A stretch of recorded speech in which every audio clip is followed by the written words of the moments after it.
안녕하세요. 데일리 ESG 이슈. 오늘은 쿠팡의 화제가 특이한 이유에 대해서 한번 소개를 해드리려고 합니다. 한 며칠 동안 뉴스 헤드라인을 다 쿠팡 화제가 장식을 했죠. 근데 이번 화제는 좀 독특합니다. 그 이유를 좀 소개해 드릴게요. 먼저 이 쿠팡 물류센터 화제가 나흘째 이어지고 있다. 구조대장은 순직을 했습니다. 17일 발생한 이 경기도 이청 쿠팡 덕평 물류센터 화재 진압이 나흘째 지금 계속되고 있는데요. 이번 화재는 물품 창고 내 진열대 선반 위쪽에서 설치된 콘센트에서 불꽃이 일면서 가연성 제품들이 밀집해서 있다 보니 더 큰 화재로 번질 수밖에 없었던 것으로 추정이 됩니다. 화재 발생 당시에 덕평 물류센터에서 근무하던 직원의 248명은 대피했지만 진화 작업 중 소방대원 1명이 숨졌습니다. 이에 공공운수노조 쿠팡 물류센터 지회는 쿠팡 본사 앞에서 기자회견을 열고요. 화재와 노동자 안전에 대한 쿠팡의 안일한 태도가 사고 과정에서 여실히 드러났다며 이번 화재 사고 조사에 노동조합 참여를 보장하고 노동자 중심의 강력한 재발 방지 대책 마련에 즉각 나서야 한다고 촉구했습니다. 특히 이번 화재 위험이 높은 이 전기장치에 대한 문제는 물류센터 노동자들이 현장에서 계속 지적해왔던 부분이라면서 물류센터 특성상 먼지도 심각하게 쌓여있고 누전과 화재 발생 위험이 높았으며 평소에도 정전을 비롯한 크고 작은 문제가 빈번했다. 또 더 많은 물량을 쌓아놓기 위해서 메다닌이라고 불리는 화재 대피 공간까지 물품으로 가득 차 있었다. 진압이 어려웠던 이유라고 추측한다. 이번에는 모두가 대피를 했지만 만약에 많은 노동자가 모여있는 상황에서 화재가 발생할 경우 대피마저 어렵게 만들어 인명피해를 불러오는 요인이 될 수 있다고 밝혔습니다.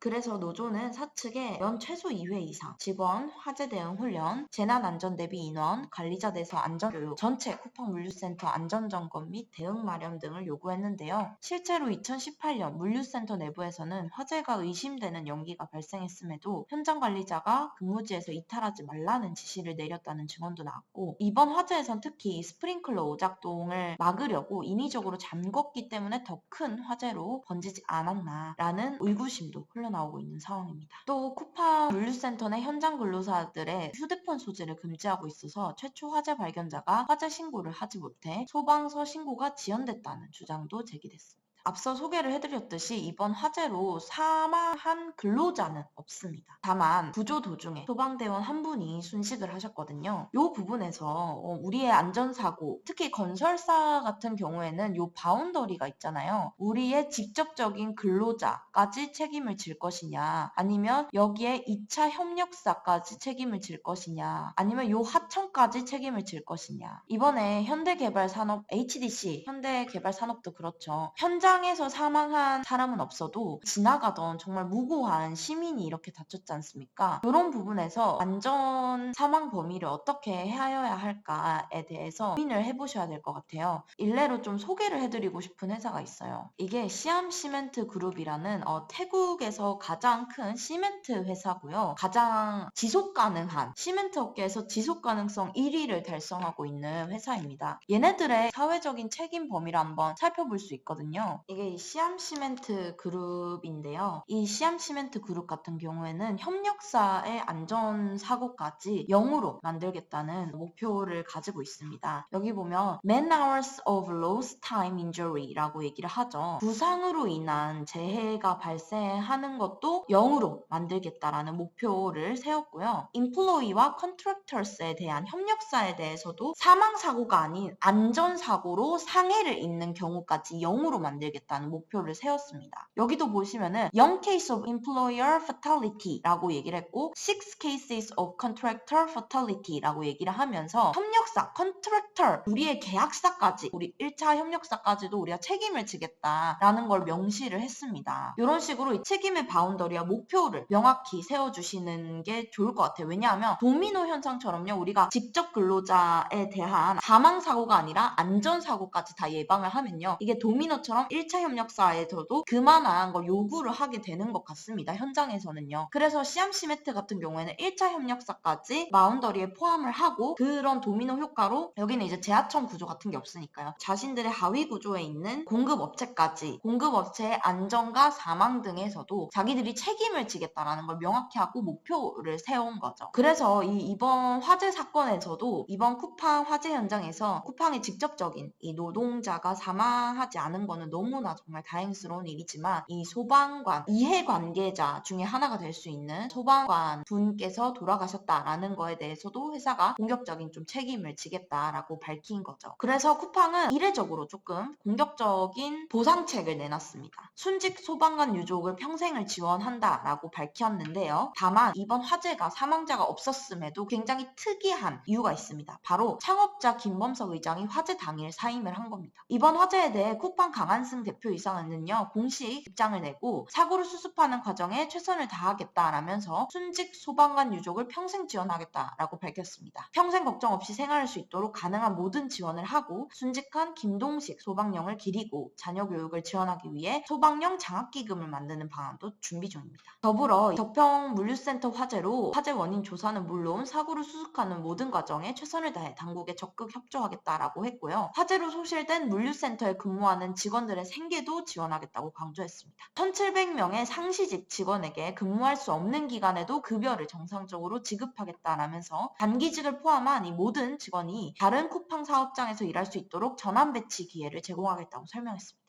앞서 노조에서 요청한 전체 물류센터 화재 점검도 사업장을 대상으로 특별 점검 진행하겠다라고 덧붙였습니다. 어떻게 보면 굉장히 파격적이죠. 근데 이번에 쿠팡이 이런 파격적인 보상책을 내놓은 이유가 있습니다. 쿠팡은 덕평센터 화재 발생 5시간 뒤 김범석 이사회 의장이 한국 의장직과 등기이사를 사임한다는 보도자료를 냈습니다. 지난해 12월 쿠팡 대표이사에서 사퇴한 지 6개월 만입니다. 한국 쿠팡의 모든 공식 지위를 내려놓긴 했지만 쿠팡 지분의 약 10% 그리고 일결권 76%를 갖고 있어 아직까지도 쿠팡을 실질적으로 지배하고 있는데요. 이 때문에 김 의장이 한국 지위를 내려놓는 이유가 내년부터 시행되는 중대재해처벌법을 앞두고 법적 사회적 책임을 피하려는 것이 아니냐는 지적이 나옵니다. 특히 김범석 의장 같은 경우에는 대표이사를 사임한 이유도 공정거래위원회에서 지적했기 때문이죠. 더불어 쿠팡이라는 플랫폼 기업의 특성상 이 노동자의 재해, 아주 리스키한 사고가 일어날 가능성이 높습니다. 이에 이제 내년부터 중대재해처벌법이 시작이 되면 대표이사까지도 처벌을 받을 수 있기 때문에 그런 법적 책임을 회피하기 위해서 이번에 한국 지위까지도 전부 내려놓은 것이 아니냐라는 지적이 이어져요. 쿠팡 같은 경우에는 이 얘기를 미국 법인을 경영하는데 더 집중하기 위해서 그만뒀다라고 얘기했지만 쿠팡은 미국 뉴욕 증시 상장을 통해서 조달한 4조 원으로 일단 한국 쿠팡 성장시키겠다고 밝혔습니다.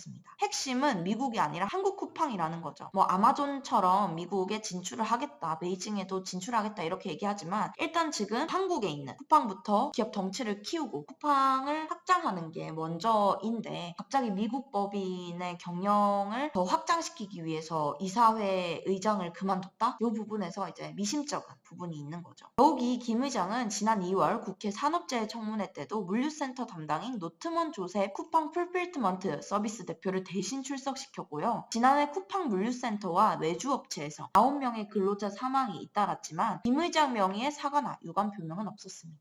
요런 리스키한 노동자 문제가 불거질까봐 대표이사직까지 사임했다라는 게 어느 정도 신빙성이 있다라고 느껴지는 대목인 거죠. 특히 쿠팡 같은 경우에는 잇따른 과로사로 부정적인 평판이 누적됐기 때문에 이번 화재 사건에서 노동자 사망이 없었음에도 아주 치명타를 입었다고 볼 수 있습니다. 지금까지 배송기사 과로사 그리고 쿠팡 내에서 계속 불거져 온 이 택배 기사에 대한 문제들 처우 이런 부분에서 계속 사회적으로 부정적인 평판을 쌓아왔는데 창업주의 책임회피성 사임과 물류창고 화재가 완전히 트리거가 돼서 지금 온라인상에서는 쿠팡 불매운동이 이어지고 있습니다. 이번 화재 사고로 노동자 사망은 없었지만 반복된 열악한 근무 환경으로 부정적 평판이 누적됐던 게 불매운동의 불씨를 지폈습니다. 일반적인 화재 사고에 비해 보상의 범위가 넓고 빠른 의사결정이 이루어졌어도 쌓여왔던 평판 리스크를 해결하지 못했기 때문에 소비자들의 마음이 차갑게 식은 겁니다. SNS상에서는 쿠팡 탈퇴, 쿠팡 불매 등의 해시태그와 함께 쿠팡 회원 탈퇴 화면을 갈무리한 인증샷이 하나씩 올라오고 있습니다.